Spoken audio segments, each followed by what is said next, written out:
When my wife passed away, her longtime doctor called me and said, I found something in her records. Meet me at the clinic tonight after hours. Then he added, Don't tell your daughter. Not yet. You need to see this with your own eyes first. When I pulled into that empty parking lot and saw whose car was already there, I froze. If you're new to this channel, stick around, folks, because this story is going to take you somewhere you don't expect. Drop a comment and tell me where you're listening from tonight. Hit that like button for me. And if you haven't subscribed yet, now's the time, because trust me, friends, you're going to want to see how this one ends. My name is Walter Krantz. I'm 64 years old. I spent 31 years running a small hardware store on Route 9 outside Albany, New York, the kind of place where you could still get a screw matched to the exact thread without buying a whole box of them. I sold that store 2 years ago when my knees finally gave out on me. My wife Carol and I had been married for 38 years. This is her story as much as it's mine, maybe more. The funeral was on a Thursday, the second week of March, at Fenwick's Funeral Home on Delaware Avenue. It was one of those late winter days where the snow had mostly melted, but the cold hung around anyway, sneaking under your collar no matter how many layers you put on. I stood in the front row wearing the same gray suit I'd worn to our daughter's college graduation, looking at a casket that held the only woman I had ever loved, and I kept waiting for it to feel real. It didn't. Not that day. Carol had died 11 days earlier. The hospital called it heart failure, said her heart had simply given out, said these things happen sometimes, especially at 61, especially with the mild arrhythmia she'd been managing for a few years. I believed them, folks, because why wouldn't I? Carol had worked for 19 years as the office manager for Dr. Raymond Ostrowski, a cardiologist who ran a private practice out of a brick building on Western Avenue. She loved that job. She used to say, Dr. Ostrowski trusted her with more of the practice's business than he trusted his own billing manager. And looking back now, I understand exactly how true that was. About 50 people came to pay their respects that day. Neighbors, a few of Carol's old coworkers from the clinic, my brother Gene, who drove up from Scranton. Our daughter Melissa sat beside her husband Trevor in the second row, and next to them sat Trevor's mother, Denise, a woman who'd been coming around our house so often the last year that Carol had started half-jokingly calling her the third wheel at Sunday dinner. I remember looking over at that pew during the service and noticing that Denise wasn't crying either. She kept glancing at her phone in her lap, and every so often she'd lean over and whisper something to Trevor, quick and low, the kind of whispering that doesn't belong at a funeral. Right in the middle of the eulogy, my phone buzzed in my jacket pocket. I almost let it go to voicemail out of respect for the moment, but something made me glance down anyway.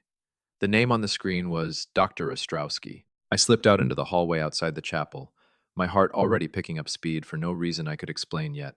And when I answered, his voice came through tight and strange in a way I had genuinely never heard from that man in the 15 years I'd known him. Walter, he said, I need you to listen to me carefully. I found something in Carol's personal file, something she asked me to keep separate from her main chart. You need to come see it tonight. What kind of something, Ray? I asked him, keeping my voice low so it wouldn't carry back through the chapel doors. Not on the phone, he said. Come to the clinic after hours, around 8. And Walter, listen to me. Don't say a word about this call to Melissa. Don't mention it to Trevor or his mother either. Not until you've seen what I have to show you.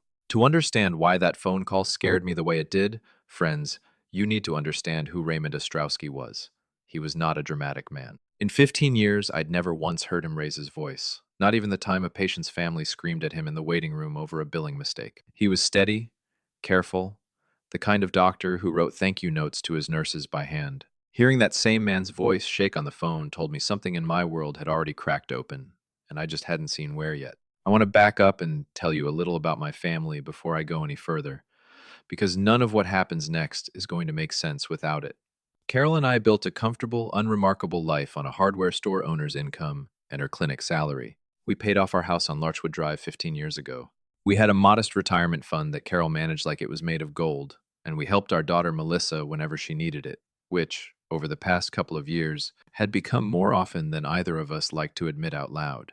Melissa was 34, married to Trevor for 8 years, and the two of them had been running a struggling event planning business since Trevor lost his job at an insurance agency back in 2021. They'd been in and out of financial trouble more times than I could count, and about a year ago, Trevor's mother, Denise, had started inserting herself into our lives in a way that felt, at first, like simple kindness. She was recently widowed herself, lived alone across town, and Carol had welcomed her warmly, invited her to Sunday dinners, even started calling her family within a few months. Then Denise offered, seemingly out of nowhere, to help Carol organize her medications and keep track of her cardiology appointments, since managing a heart condition can get complicated, and I've got the time to help. I hadn't thought much of it. Carol hadn't either. Looking back now, that's exactly the problem, isn't it, friends? The people who mean us harm rarely announce themselves. They offer to help carry the load.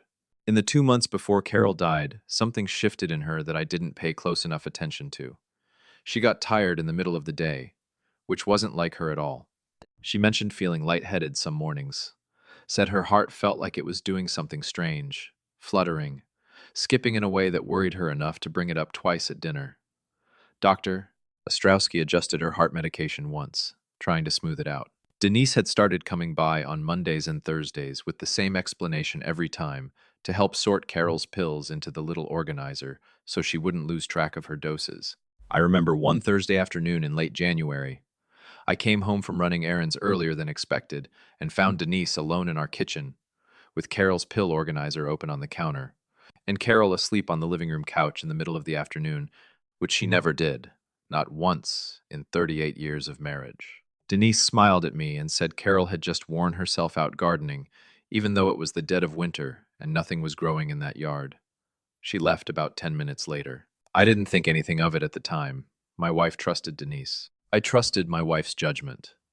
4 days before she died, Carol asked me if I remembered signing some paperwork with her back in October, something about updating the beneficiary information on our retirement accounts, in case anything happened to either of us. I told her I had no memory of signing anything like that. She frowned and said Trevor had mentioned bringing something like that by for us to look over, and she must have just forgotten doing it. We let it go, friends.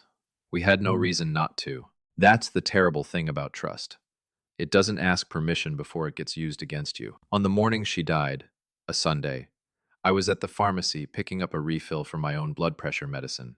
Carol called Melissa first because I wasn't answering my phone, and by the time I got home 20 minutes later, the ambulance was already backing out of our driveway with its lights spinning silent and red against the snow. She was gone before they even reached Albany Medical Center. Cardiac event, they told me. Sudden, unexpected. Nobody asked a single follow-up question beyond that. And honestly, in my grief, neither did I. Standing in that hallway outside the funeral chapel, with Dr. Ostrowski's voice shaking in my ear, all of it came rushing back at once. The pill organizer on the counter, the paperwork I never remembered signing, the way Denise had been circling my wife for months like she was waiting on something to finally happen. "Ray, just tell me what's going on," I said. "I can't do it over the phone, Walter. Carol came to see me 3 weeks ago, after hours, just like this. She brought me an envelope and told me to keep it in a separate file, one that wasn't attached to her regular chart, where nobody in billing or the front office would ever come across it by accident. She told me only to open it if something happened to her." He paused, and I could hear him breathing on the other end. "Walter, I opened it this morning, after I heard the news. And what's in it? I need you to see it yourself. Come straight to the clinic. Don't go home first. And Walter, whatever you do, don't mention this call to Trevor or his mother." My hands were shaking so bad by the time I hung up that I nearly dropped the phone in the hallway. I went back into the chapel, sat through the rest of the service without hearing a single word of it, and when the pastor closed things out and everyone started filing toward the burial site, I told Melissa I had some paperwork from Carol's insurance company that couldn't wait, and that I'd meet everyone back at the house afterward for the reception. Melissa barely looked up from comforting Trevor. "Sure, Dad. Take your time."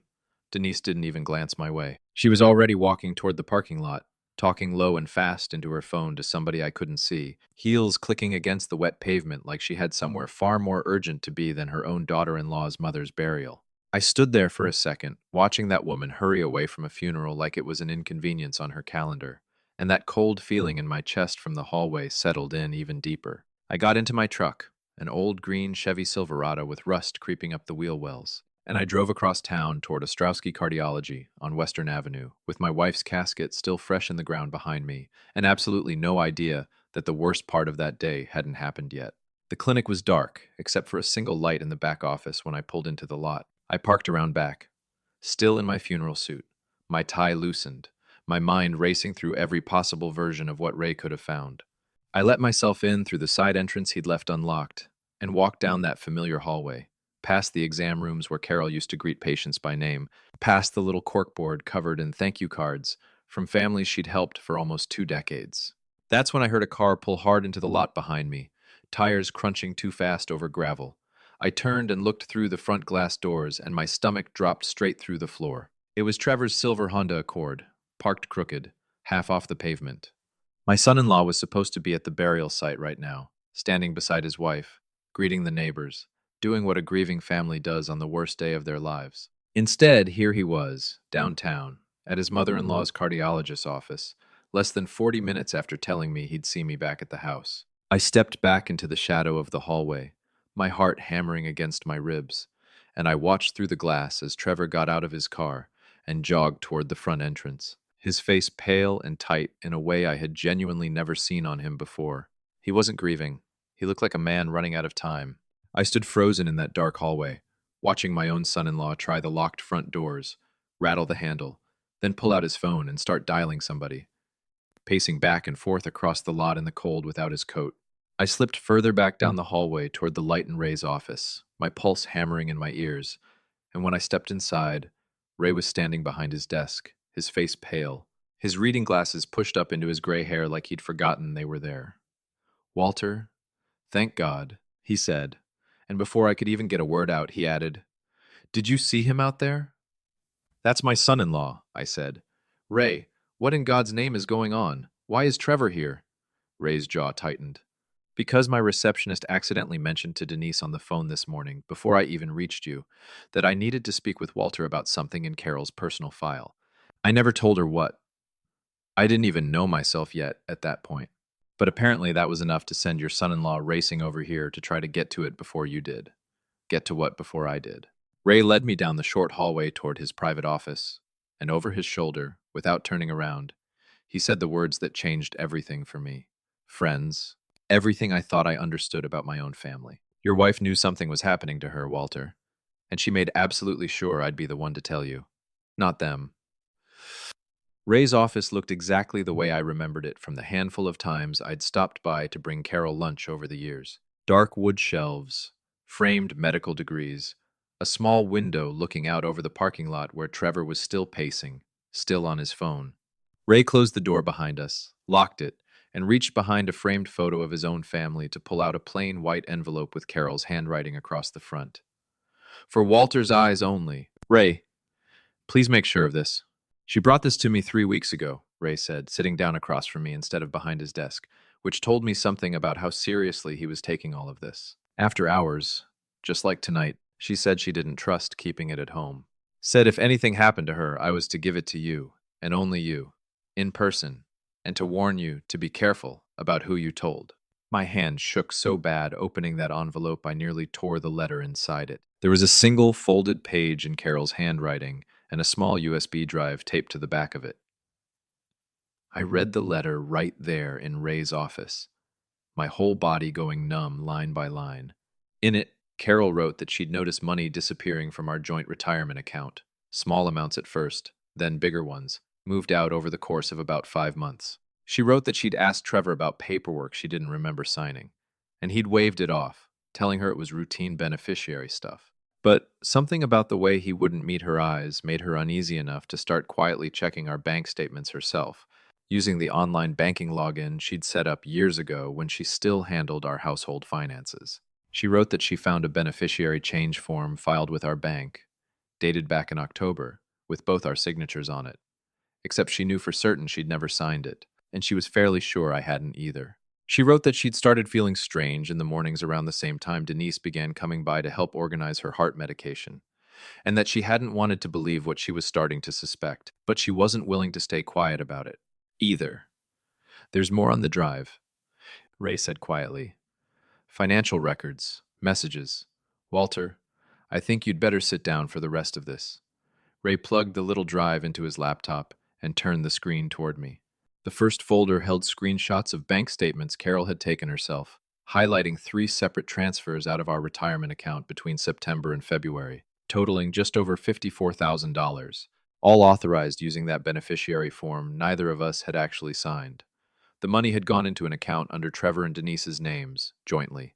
The second folder held photographs Carol had taken of her pharmacy receipts, laid next to her prescription bottles, with little handwritten notes comparing dosages and counts. She'd written that the number of pills in her weekly organizer didn't match what the pharmacy had actually filled for her, that there always seemed to be extra pills mixed in that she didn't recognize from her regular prescriptions, small and round and unlabeled. The third folder was the one that put a knife straight through my chest. It held a screenshot of a text conversation Carol had somehow found on the shared family laptop we kept in the kitchen for recipes and photos of our grandkids. A conversation between Denise and someone saved only as Marcus, dated about a month before Carol died. Denise had written, "She's asking questions about the account again. We need to speed this up before she says anything to Walter." The reply from Marcus read, "Just keep adjusting the dosage, a little at a time. Nobody looks twice at heart medication in someone her age." I sat completely still, staring at that screen, feeling something break loose inside my chest that I didn't have any words for yet, friends, and I don't think I ever fully will. Ray put his hand on my shoulder and told me that my wife had come to him specifically because she was terrified that if something happened to her, whoever was responsible would try to control the story before I ever learned the truth. And she'd wanted to make absolutely sure that didn't happen to me the way it had happened to her. "She protected you from beyond the grave, Walter," Ray said quietly. "Now, we need to protect you for real." I asked him why he'd told me not to bring Trevor or Denise anywhere near this. He said it plainly. If Carol's suspicions were right, and the evidence sitting in front of us said they very likely were, then Trevor and Denise were capable of far more than financial theft. And if they realized I had this drive, I could be next in line, especially with a fraudulent beneficiary document already sitting on file at our bank that could hand them control over everything Carol and I had built together. "We need proof strong enough for the police, not just suspicion," Ray said. "And we need it before they know we're looking." That night, Ray called an old friend of his, a retired Albany police detective named Sal Bergman, who did private investigative work these days. Sal met us at Ray's office within the hour, a wiry man in his late 60s with sharp eyes and the kind of quiet patience that made you feel like every word out of your mouth actually mattered to him. He went through the contents of that drive twice without saying much, then finally said the thing none of us wanted to hear out loud. "This is enough to open an investigation," Sal said. "But it's not enough yet to guarantee a conviction. We need the pharmacy records pulled through official channels. We need a forensic handwriting comparison on that beneficiary form. And honestly, Walter, if you're willing, a camera in your house for a little while would give us everything else we need. Because people like this, they get comfortable. They talk when they think nobody's listening." I sat there in that office, my wife 11 days in the ground, looking at two men I trusted with my life being asked to walk back into my own home and pretend everything was normal while my own daughter's husband and his mother believed they'd gotten away with something unthinkable. It was the hardest thing anybody had ever asked of me. I told them yes without hesitating, friends, because Carol had trusted me with the truth, and I was not about to waste it. Sal installed 2 small cameras in our house 2 nights later, one tucked into a smoke detector in the kitchen, one hidden inside a decorative clock on the living room mantel, while Trevor and Denise believed I was staying with my brother in Scranton to grieve. I moved back into the house on Larchwood Drive the following Monday and told everyone I just needed to be around Carol's things for a while. It took 13 days, friends.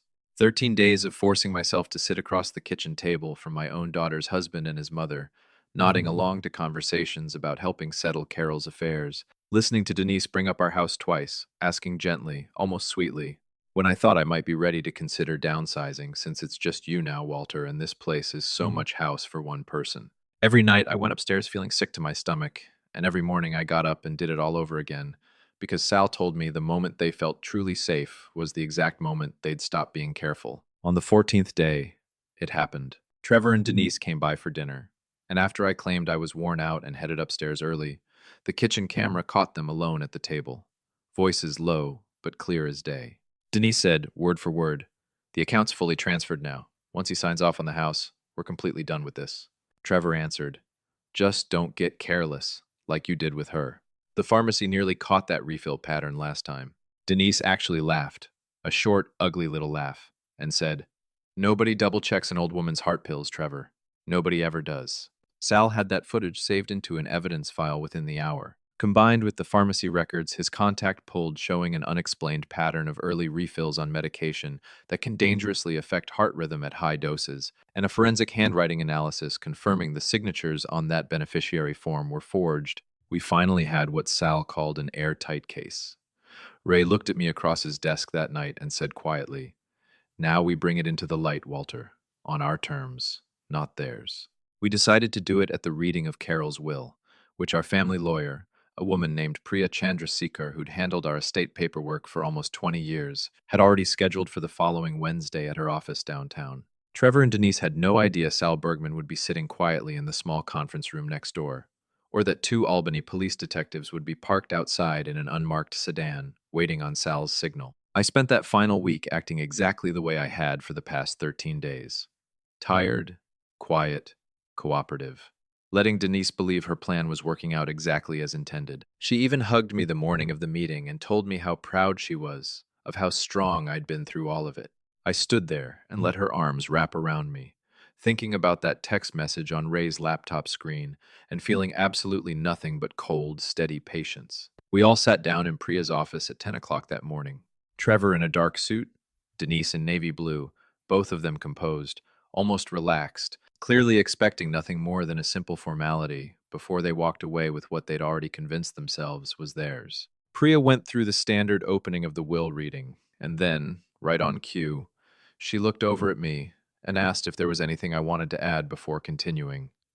"Actually, yes," I said, and I watched Trevor's face shift, just barely, the first flicker of something like unease. "Before we go any further, I think it's time everybody in this room saw exactly what Carol left behind." I nodded toward the door, and Ray walked in carrying his laptop, followed by Sal Bergman, whose face Trevor clearly recognized from somewhere. Maybe an old case, maybe just instinct, because the color drained straight out of Trevor's face. Denise's voice came out sharp. "What is this? Walter, what's going on here?" I looked her dead in the eye and said, "Carol is what's going on."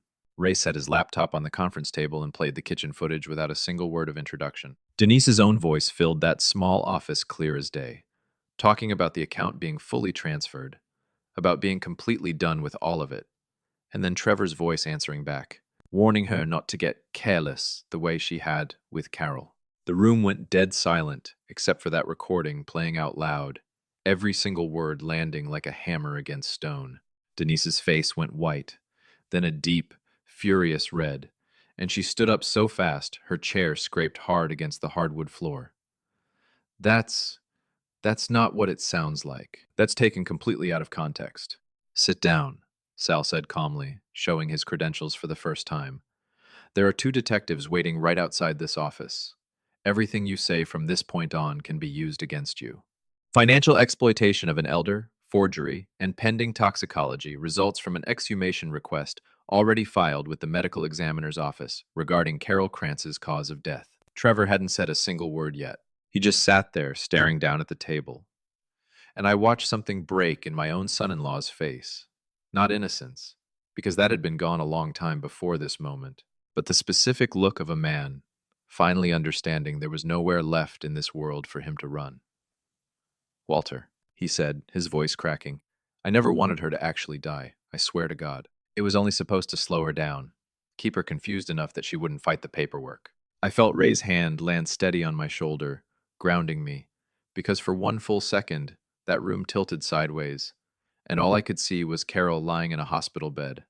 I never got the chance to reach in time. But I didn't yell, friends. I didn't need to. My wife sat in that kitchen every single Sunday for 38 years, making sure everyone at that table had a full plate before she ever filled her own. I said quietly, "And you two sat across from her counting down the days until you got the house." The detectives came in 2 minutes later. Denise cried the entire way out to the car. Trevor didn't say another word. It's been almost 10 months now since that morning in Priya's office. Trevor pled guilty to financial exploitation of a vulnerable adult and forgery, and he's currently serving a sentence at a correctional facility upstate. Denise's case went further. The exhumation and toxicology report confirmed dangerously elevated levels of a rhythm-affecting heart medication in Carol's system, far beyond anything any doctor had ever prescribed her. Denise was convicted of manslaughter alongside the financial charges and is facing more than a decade behind bars. Marcus, it turned out, was Denise's nephew, a pharmacy technician who'd been quietly diverting the medication for months and is now facing his own separate set of charges. I still live in the house on Larchwood Drive. Some mornings, the quiet in that place used to hurt something fierce. And now, most days, it just feels honest. I got the retirement money back, every last dollar of it, through the courts. Though honestly, friends, the money was never really the point of any of this. Ray Ostrowski and I have become genuinely close friends since everything happened, something neither one of us ever expected out of a 15-year professional relationship. He tells me now that Carol used to talk about me at that clinic more than I ever knew. Always proud, always certain I'd do right by her, if it ever came down to that. I set up a small memorial fund in Carol's name through the cardiac care program at Albany Medical Center to help cover follow-up appointments for older patients who can't afford them. The kind of care that might have caught what was happening to her a little sooner. It's not much yet, but it's growing, and every dollar in it carries her name forward doing something good, which is exactly the kind of thing she would have wanted, exactly who she always was. I think about that dark clinic hallway a lot, friends. Ray's voice shaking on the phone, telling me to come see something before it was too late to matter. My wife protected me one last time from beyond the grave, and I intend to spend whatever years I've got left making sure that protection meant something. If this story meant something to you tonight, go ahead and hit that like button, drop a comment, and let me know your thoughts. And subscribe if you want more real stories like this one. I'll see you in the next one, friends.